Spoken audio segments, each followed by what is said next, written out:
Effie Etab was a brigadier general in the Israel Defense Forces. He served here for 25 years, a very decorated soldier, and he literally faced death many times in his career.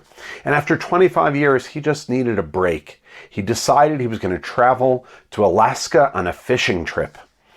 And so he travels there. He meets his guide, a fellow named Billy. Billy takes him and 4 other men to a very secluded spot in Alaska. They each get a small wooden cabin. Effie says to their guide, Billy, he says, tell me, when I go out there fishing on my own, do I need to be concerned about any predators? And Billy says, just one: grizzly bears. So Effie looks at Billy and he says, tell me, what do I do if I encounter a grizzly bear?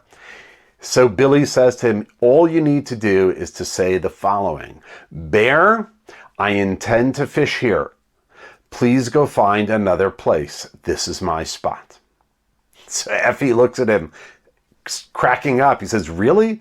Does the bear understand this little agreement? Billy says, just trust me.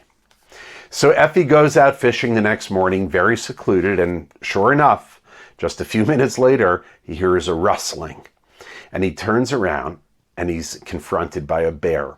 Now, every fiber of his being wants to run. He wants to go hide. He wants to climb a tree, but he knows it'll be just a matter of time that the bear will hunt him down.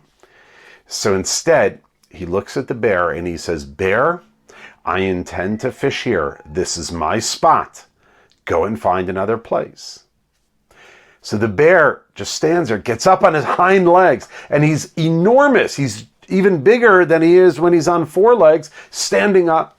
And Effie says to him, Bear, this is my place. I intend to fish here. Go find another place. And he repeats it a few times, and lo and behold, the bear walks away and goes fishing downstream.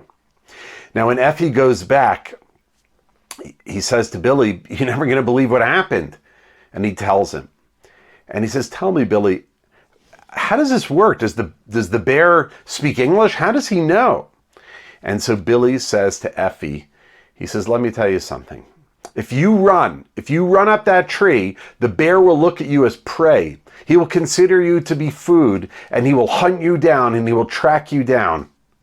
But if you stand there and you hold your ground and you look at him and you speak to him like you're in charge, he will see you not as food, but he will see you as a human being, as his master, and he will walk away. Folks, this is a powerful story, a true story. Every day we face our bears, but you have to remember not to react and run. Don't behave like an animal would, but stand your ground. Take a stand. Face your bears. Remember that you are created in the image of God. And if you remember that and you don't give in to fear, you hold your ground, the bear will walk away from you and you will be left standing.